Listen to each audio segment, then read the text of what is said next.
2024, advertisers are definitely much more excited about CTV. I think there is a lot of the testing and learning that we saw in the last 3 years is evolving much more, and there's positive trends towards investment coming into the CTV space.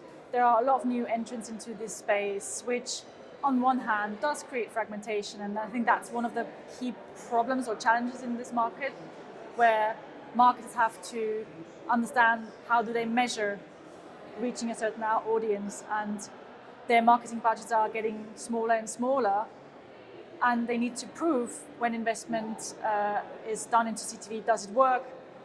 Who have we reached? Have we reached this audience enough times in order to drive revenue for the company? So there's a lot of things to be done in the measurement piece. However, I think we always think about fragmentation as a negative thing, but in reality, it also means there is a lot more scale. So we've previously had challenges such as scales. These are challenges that are not mentioned as much anymore. It creates much more supply, much more opportunities for advertisers to seize, and it also creates a healthy competition. I think there's two buckets where we see either programmatic or direct buys. In the AVOD and FAST environment, there is much more programmatically available inventory. However, I think more in the linear and particularly in live environments, it will continue to be a direct buy for advertisers. There's one important thing with programmatic buying.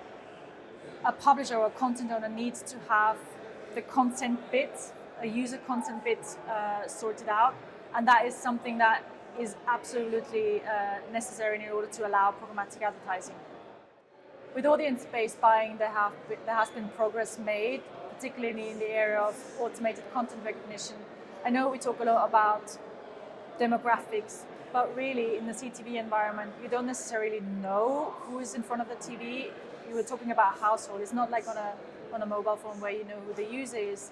In a household, you don't necessarily know. So we need to think about what is the context, and therefore automated content recognition, ACR, is one of the big advancements. When it comes to CTV, you want to make sure you are finding the right balance between not going too broad, because that is something you will do with a TV campaign, and not too granular, because as soon as you want to get too niche in targeting your audience, you will lose scale.